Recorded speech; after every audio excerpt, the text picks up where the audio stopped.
नमस्कार, आप देख रहे हैं फोरम 4। मैं हूं प्रभात।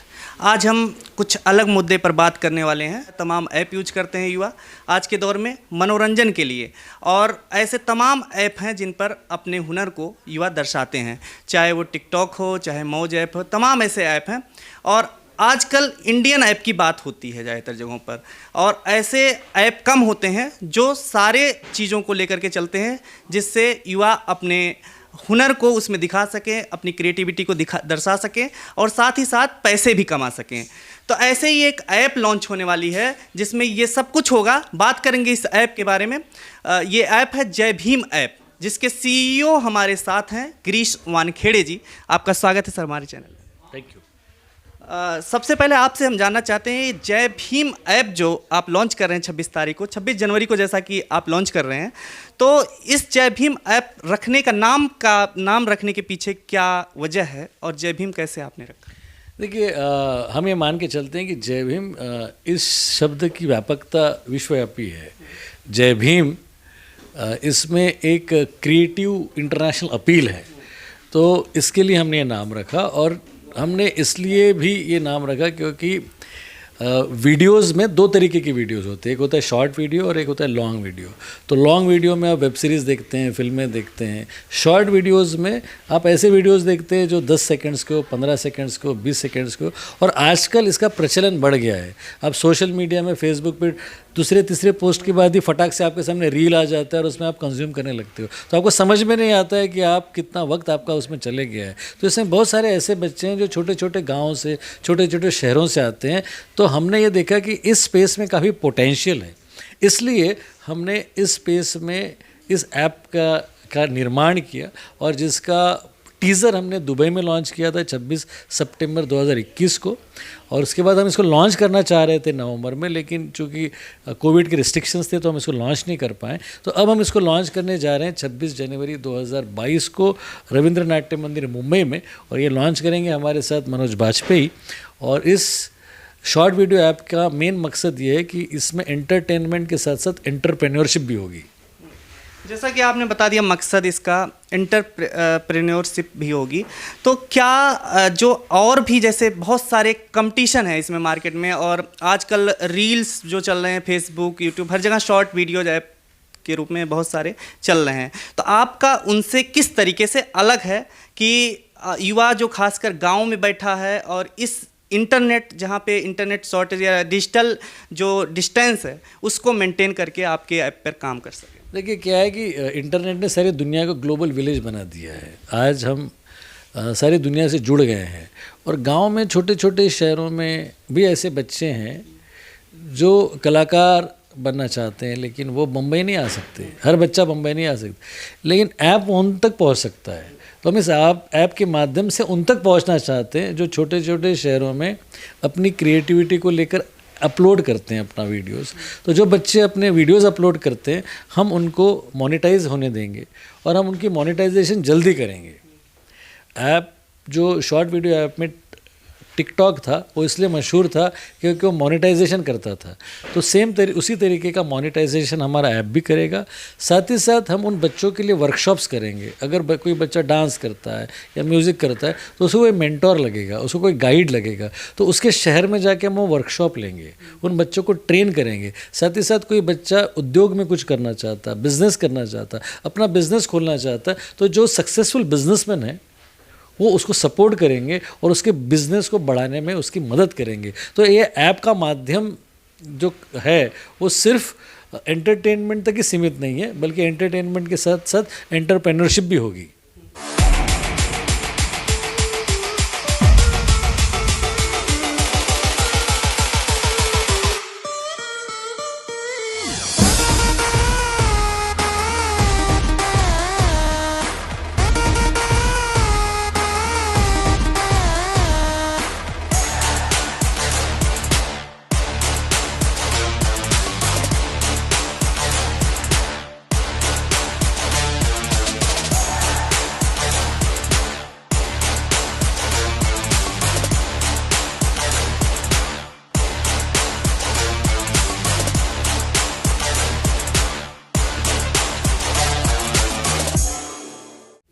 आप जैसे कि Kala Gaurav award, Mid Day international icon award से नवाजे गए हैं, तो आपका ट्रेड एनालिस्ट हैं आप, तो उसमें आप इन सब चीज़ों का कैसे, उसमें ऐप में आपने अपनी चीज़ों को यूज किया हो, कैसे एक जो आम तौर पे सब लोग यूज कर सके और फ्रेंडली हो काफ़ी, उसमें कैसे आपका योगदान? देखिए, मैं पिछले 20 सालों से फिल्म एंटरटेनमेंट में काम कर रहा हूँ और फिल्म ट्रेड एनालिस्ट हूँ और फिल्मों के रिव्यूज़ करता हूँ।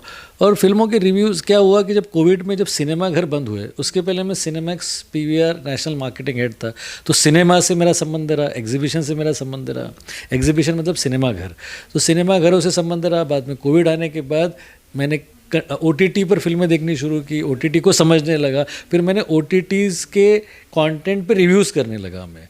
तो अब मुझे press film and OTT expert लिखती है, तो मैं OTT भी समझता हूँ और सिनेमा घरों के भी बिज़नेस को जानता हूँ, बिज़नेस का ट्रेड एनालिस्ट हूँ, इसलिए फिल्म के एंटरटेनमेंट के बिज़नेस को जानता था मैं। तो इसके लिए जब शॉर्ट वीडियो की अपॉर्चुनिटी मुझे दिखी, तो मुझे लगा कि इस क्षेत्र में काफ़ी पोटेंशियल है और अपना जितना एक्सपीरियंस एंटरटेनमेंट का है, वो सारा एंटरटेनमेंट का एक्सपीरियंस इस क्षेत्र में पिरोया जाए, इसमें डाला जाए, जिससे कि यहाँ पर जो नए बच्चे हैं उनके करियर को एक चैनलाइजेशन मिलेगा। 448 मिलियन के आसपास कम से कम फेसबुक और हर चीज़ यूज कर रहे हैं आजकल ऑनलाइन प्लेटफॉर्म पर हैं लोग, और 45 मिलियन खुद क्रिएटिव हैं जो काम कर रहे हैं ऐसी जगहों पर। तो आपका मकसद क्या है, इसको आगे और ले जाना है, और कैसे वो आगे बढ़ सकता है? रेशियो जो 45 मिलियन मैं कह रहा हूँ, आप कहेंगे आगे ले जाएंगे, मतलब और लोगों को क्रिएटिव बनाएंगे, क्रिएटिव काम करने के लिए, यूज करने के लिए जगह देंगे, तो कैसे ये मुमकिन होगा आपके लिए? ये मुमकिन इस तरीके से होगा कि आपको ब्रांड की सेंस होनी चाहिए। ब्रांड क्या चाहता है, कोई भी ब्रांड। आज अगर आप साबुन का ब्रांड भी लॉन्च कर रहे हो, तो आप चाहते हो कि इसका कंज्यूमर दूर दराज गाँव में भी हो, शहर में भी हो। अब गाँव में जाने के लिए आपको उस साबुन को प्रमोट करने के लिए क्या चाहिए? आपके पास आउटडोर चाहिए, आपको रेडियो चाहिए, आपको टीवी चाहिए, आपको चैनल्स चाहिए, आपको अखबार चाहिए। आपको पर कोई ऐसा लड़का मिलता है जो कि फ़ैन फॉलोइंग जिसकी उस गांव में बहुत ज़बरदस्त है, तो उसकी डेमोग्राफी आपके पास ऑलरेडी आपके ऐप पे है। तो आपके पास ब्रांड आएगा जो ये कहेगा कि वो जो बच्चा आपका है ना, जो उस शहर से है, मेरा प्रोडक्ट उस शहर के लोगों से मुखातिब है, मैं उस प्रोडक्ट को वहाँ पर लॉन्च करना चाहता हूँ, तो वो ब्रांड हमारे पास आएगा। जब ये ब्रांड हमारे पास आएगा तो एक प्रकार से हमारे प्लेटफॉर्म की भी में भी रेवेन्यू जनरेशन होगा, और साथ ही साथ उस बच्चे को भी रेवेन्यू मिलेगा, उसको भी मोनेटाइजेशन होगा। इस प्रकार से ब्रांड के लिए ब्रांड की रीच वहाँ पहुँच गई, साथ ही साथ उस बच्चे को पैसा मिला, साथ ही साथ प्लेटफॉर्म को भी पैसा मिला।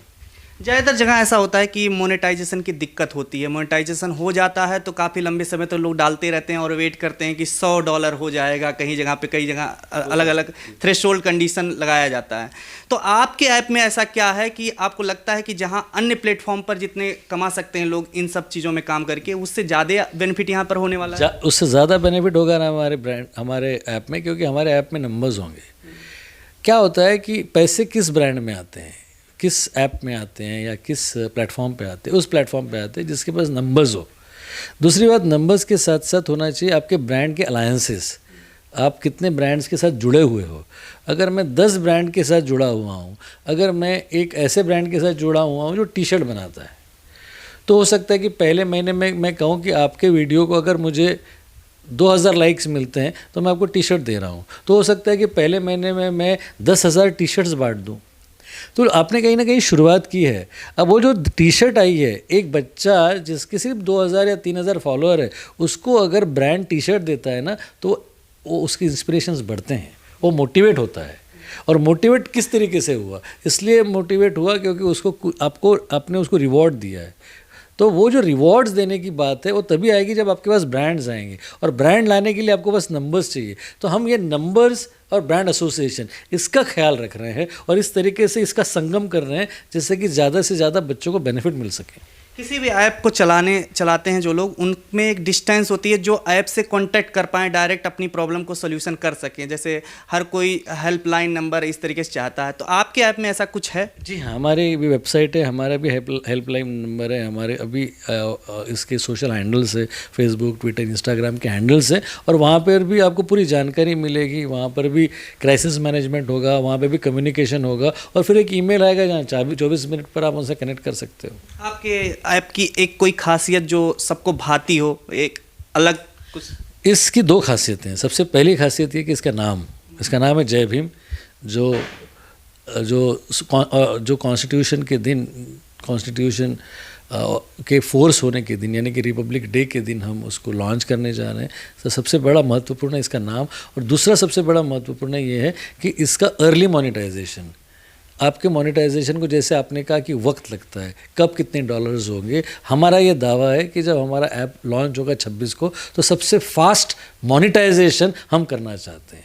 अब देखिए, एयरलाइंस में एक एयरलाइन है जो ये कहती है कि हमारी रिकग्निशन ही हमारा टाइमिंग पे आना है, टाइम के हम बड़े पाबंद है, ऐसा एक एयरलाइन अपने आप को प्रमोट करती है।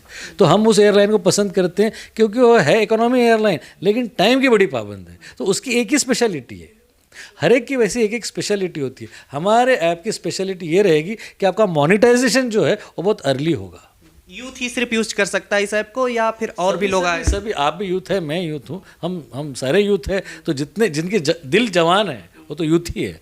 तो इसके लिए मैं समझता हूँ कि सारे लोग यूज़ कर सकते हैं। गाने और क्या क्या है? गाने हैं, म्यूज़िक है, एंटरप्रेन्योरशिप है, क्रिकेट है, गेम्स है, सब चीज़ें हैं।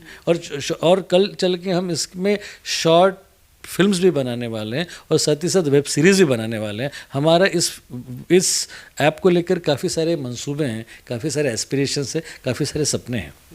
आपके सपने हैं, लेकिन आपने कभी सोचा कि आपके ऐप की भी कोई लिमिटेशन हो सकती है और जिसको आप पूरा करने की कोशिश करेंगे? नहीं, हम चाहते हैं कि इस ऐप के माध्यम से हम वो सारे सपने जो बच्चे भी देखते हैं, और हर बच्चा चाहता क्या है कि अगर वो गाना कर रहा है, या वो एक्टिंग कर रहा है, या वो कोई बिजनेस में कोई चीज़ क्रिएट कर रहा है, तो उसको फाइनेंस मिले, उसका नाम हो, उसको रिकग्निशन मिले, उसको कोई बड़ा प्लेटफॉर्म मिला। हर बच्चा यही चाहता है। तो उस बच्चे को वो वहाँ तक ले जाने की जिम्मेदारी हमारे ऐप की रहेगी।